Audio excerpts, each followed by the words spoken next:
Lucknow super giants और Mumbai Indians का जो मैच था वो बड़ा कमाल था। लेकिन क्या वो एक सवाल था? जी, उस मैच में जरूर एक सवाल था कि क्या तिलक वर्मा का रिटायर्ड हट होना जरूरी था या फिर मिचेल सेंटनर का आना बहुत जरूरी था, जब खासकर तिलक वर्मा एक सेट बल्लेबाज थे। हालांकि रन उन्होंने नहीं बनाए उतने ज्यादा जितने एक्सपेक्ट था उनसे, लेकिन उसके बावजूद भी क्या उनका रिटायर्ड हो जाना और उनके अगेंस्ट में सेंटनर से आप उम्मीद रखते हैं कि वो एक टाइट मैच को जिता देंगे? तो ये बड़ा सवाल इस मैच में हो गया है, और जो कि मुंबई इंडियंस ने खुद ही खड़ा कर दिया है, किसी और की जरूरत नहीं लगी है।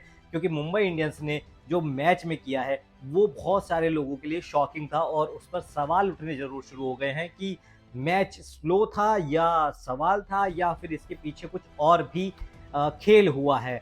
क्योंकि उस मैच में जिस तरीके से टाइट सिचुएशन थी और आखिरी 2 ओवर में 29 रन चाहिए थे, और 19वें ओवर में महज सिंगल सिंगल ही आ रहा था, और बड़ा ही ज़्यादा उस चीज़ को लेकर कोशिशें हो रही थी कि आगे बढ़ा जाए, मैच में कुछ हिट लगे, और उसके बाद एक रिटायर्ड हर्ट कर दिया जाता है तिलक वर्मा को। बात करेंगे उस बारे में भी, लेकिन मैच के बारे में अगर बात कर दी जाए तो लखनऊ सुपर जायंट्स की तरफ से बनाए गए 203 रन, और वहीं 12 रनों से इस मैच को लखनऊ ने जीत लिया है। और उसमें परफॉर्मेंस की अगर बात करें तो लखनऊ की तरफ से 31 बॉलों में 60 रन की पारी खेली मिचेल मार्श ने, और उसके अलावा मैकरम ने भी 38 गेंदों में 53 रन बनाए। और फिर चेज करने आती है मुंबई इंडियंस, जो कि थोड़ा लेजी लग रहे थे, और खासकर जब रोहित शर्मा इस मैच में नहीं खेल रहे थे, वो डगआउट में थे।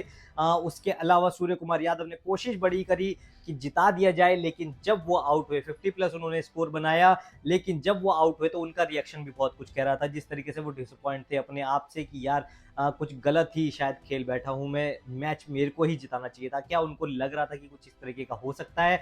हालांकि जब तिलक वर्मा उसके बाद भी खेल रहे थे, 23 बॉलों में उन्होंने 25 रन बनाए, इसलिए स्लो कहा जा रहा है उनकी पारी को। और साथ में जब सूर्य के बाद हार्दिक पांड्या आए तो कुछ उम्मीद थी कि इस मैच को आखिर तक जिताने की उम्मीद है।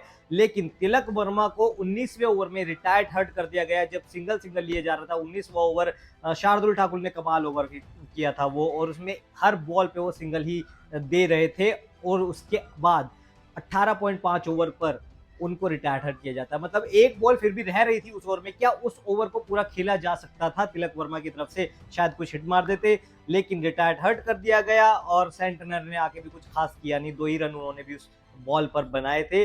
लेकिन क्या आप सेंटनर को तिलक वर्मा से अपलिफ्ट करके देखते हैं, उनसे अच्छा बैट्समैन मानते हैं? क्योंकि सेंटनर जो खेलते हैं वो एक बॉलिंग ऑलराउंडर के तौर पर खेलते हैं, खास करके फर्स्ट प्रायोरिटी उनको बॉलिंग के लिए स्पिनर के तौर पर लिया जाता है, और वहीं बैट्समैन, प्योर बैट्समैन के तौर पर खेले जाते हैं तिलक वर्मा। जब खासकर इंडियन टीम में भी वो तीसरे नंबर पर खेलने की रखते हैं अपनी उम्मीद, और खेले भी हैं। और वहीं ये सब वो प्लेयर हैं जो टीम इंडिया के लिए खेलते हैं, तो उनको पता है कि किसका बेस्ट क्या है। लेकिन उसके बावजूद मुंबई इंडियंस के कैप्टन हार्दिक पांड्या इस तरीके का अगर डिसीजन ले रहे हैं, और खासकर डगआउट में बैठे जो भी प्लेयर्स हैं वो शॉक हो जा रहे हैं उसको, क्योंकि रिएक्शन उसके बाद सूर्य कुमार यादव का भी देखने को मिला था कि ये हो क्या रहा है भाई, क्या चल क्या रहा है ये, मतलब कोई बताएगा कि चल क्या रहा है? मैं एवं ही इतनी बड़ी पारी खेली मैंने, और मैं वैसे ही परेशान हो रहा हूँ कि मैच जिताना है।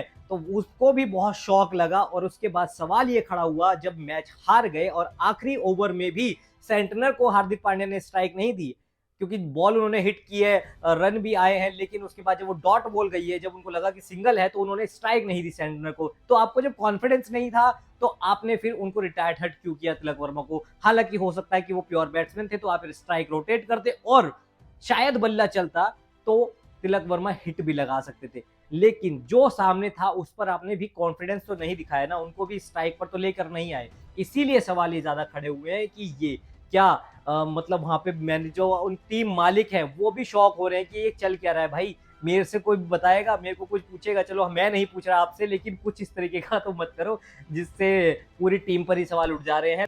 जो भी स्ट्रेटेजी थी ना वो भाई पसंद नहीं आई है किसी भी क्रिकेट फैन को, क्योंकि आप मैच हार गए हो, और आपने जिसको रिटायर करके बुलाया भी है ना, उस पर भी आपने कॉन्फिडेंस नहीं दिखाया, खासकर जब आपकी परफॉर्मेंस बेस्ट हुई है। 5 विकेट लिए हार्दिक पांड्या ने आज इस मैच में, और पहले प्लेयर हो गए हैं वो मुंबई इंडियंस के लिए जिन्होंने 5 विकेटें ली हैं। एक सचिन तेंदुलकर थे, सर सचिन तेंदुलकर थे, जिन्होंने मुंबई इंडियंस के लिए शतक मारा था। पहला प्लेयर बने थे वो मुंबई इंडियंस की तरफ से जिन्होंने शतक लगाया था। तो इतने बड़े कंपेयर हो रहे, इतने बड़े आप प्लेयर हैं, और उसके बाद इस तरीके की चीजें होती है तो अच्छा नहीं लगता है किसी भी टीम को। सवाल यहाँ पर जो है खड़ा था लखनऊ की टीम के लिए भी और ऋषभ पंत के लिए भी, क्योंकि उनकी भी परफॉर्मेंस कुछ खास नहीं हो रही है। 27 करोड़ में लिया है लेकिन महज 19 रन ही अभी तक बना पाए हैं। प्रेशर इस मैच को जीतने का बहुत था लेकिन जीत जरूर गई है लखनऊ, और महज 12 रन से जीता है, जबकि 203 रन बनाए थे। लेकिन उन सब चीजों के पीछे छिप गए हैं जो डिसीजन लिए गए हैं मुंबई की तरफ से, और अब यहाँ पर हार के बाद हार मिल रही है मुंबई को। तो अब आपको बहुत सारी चीजें सोचनी पड़ेंगी और एज ए फैन के तौर पर भी आपको सोचना पड़ेगा कि कितने आपके डिसीजन करेक्ट हो सकते हैं या होने चाहिए। आज के डिसीजन क्या करेक्ट होंगे उस पर एक बारी बात कर लेते हैं, क्योंकि आज भी जो मुकाबले होने वाले हैं वो भी घमासान होने वाले हैं। सीएसके वर्सेस दिल्ली कैपिटल्स का मुकाबला है, दोपहर से मुकाबला होना है, और उसके बाद है पंजाब वर्सेस राजस्थान रॉयल्स का मुकाबला। तो कमाल ये भी दोनों मैच होने वाले हैं। देखना इसमें भी होगा कि इसमें भी ड्रामा पूरा होने वाला है या फिर ये अच्छा मैच देखने के लिए मिलेगा। आपको क्या उम्मीद है कमेंट करके जरूर बताइए, लाइक कर दीजिए वीडियो को और सब्सक्राइब कर लीजिए।